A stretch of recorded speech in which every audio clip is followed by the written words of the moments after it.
Course in Miracles. My name is Arlene Garris, and I'm so glad that you're here. Please stay right until the end of today's session because we have a special treat for you. Today, we are reading from workbook lesson number 2. I do not understand anything I have given. Everything I see in this room, on this street, from this window, in this place, all the meaning that it has for me. The beautiful thing about A Course in Miracles is that it's like a spiral going ever deeper into the meanings of these principles. And these beginning principles are helping us to see that our perception of the world, we have transplanted that onto the things that we see, onto our experiences, the people in our lives. Let's go back to the lesson. The exercises with this idea are the same as those for the first one. Begin with the things that are near you and apply the idea to whatever your glance rests on. Then increase the range outward. Turn your head so that you include whatever is on either side. If possible, turn around and apply the idea to what was behind you. Remain as indiscriminate as possible in selecting subjects for its application. Do not concentrate on anything in particular, and do not attempt to include everything you see in a given area, or you will introduce strain. Let's talk about this for a minute.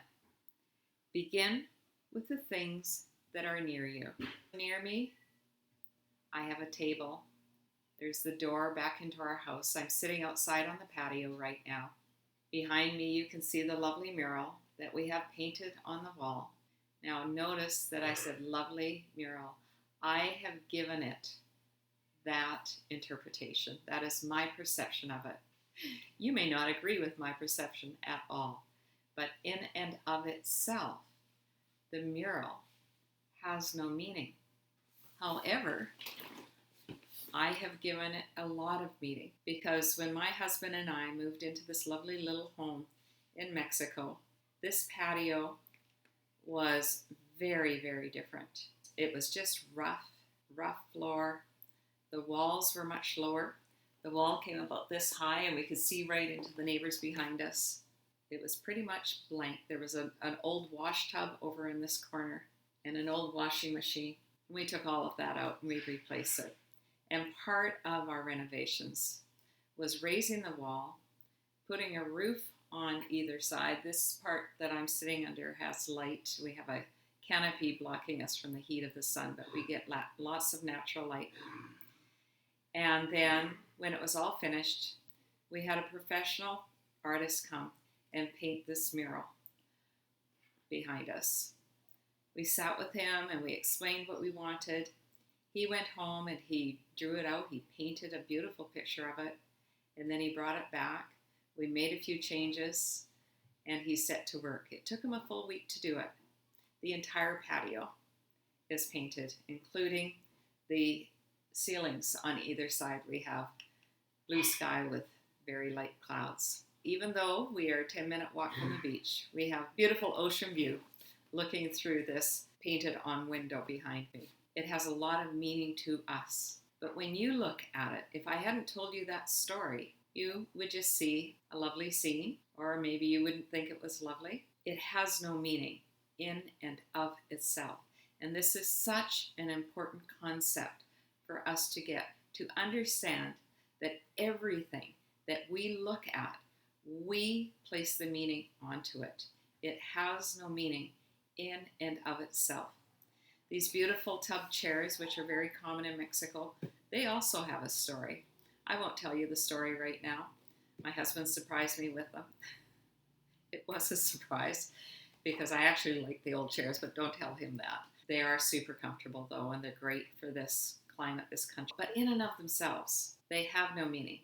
The story behind them of how he actually went on a trip with a friend of his to the interior of Mexico, and they went to the factory. The story goes on and on and on, and he fell in love with them and had them delivered to our home a couple of weeks later. But when you look at them, you don't see that. You don't see the meaning that they have for him, the meaning that they have for me. You see chairs. And that is true about absolutely everything.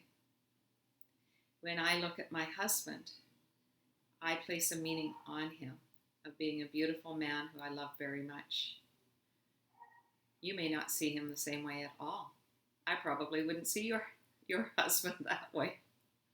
You probably hope that I wouldn't anyways. So yes, we place the meaning on everything that we encounter. We even place the meaning onto weather. Some people love rain, some people love snow, others don't. Some people love the heat. I love the heat. That's why I'm in Mexico in the winter. Others don't. Some people love the water and love to swim. Others are afraid of it. In and of themselves, these things have no meaning. To continue reading, merely glance easily and fairly quickly around you, trying to avoid selection by size, brightness, color, material, or relative importance to you. Take the subjects simply as you see them. Try to apply the exercise with equal ease to a body or a button, a fly or a floor, an arm or an apple. The sole criterion for applying the idea to anything is merely that your eyes have lighted on it. Make no attempt to include anything particular, but be sure that nothing is specifically excluded. So it's saying try to avoid selection by all these different criteria, in particularly the one that is most important to us. And there's a very good reason for that. We might resist saying that our husband, my dog, my children, people that I love, our beautiful home, that I have given those things all the meaning that it has for me. It's easy enough to do that with something as insignificant as a fly or an apple, but a little bit harder, maybe a lot harder for some of us to say that about the people, places, and things that we really love, that we're really attached to. But this exercise is asking us just to open our minds to the idea that these things in and of themselves, I have given them all the meaning that it has for me.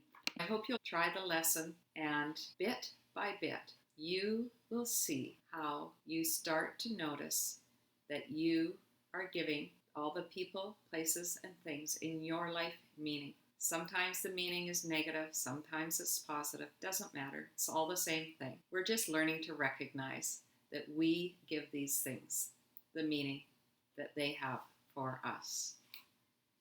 I have given everything I see in this room, on this street, from this window, in this place, all the meaning it has for me.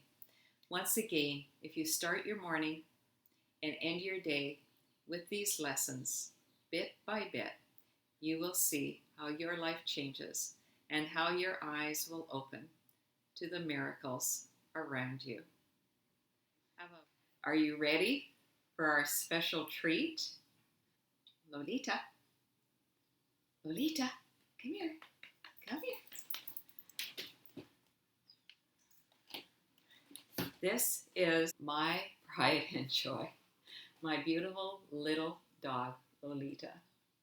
And she loves to lick you, especially if you're wearing face cream. Yes, I admit, I have given her all the meaning that she has for me, and that's perfectly okay. I adore her. I love her.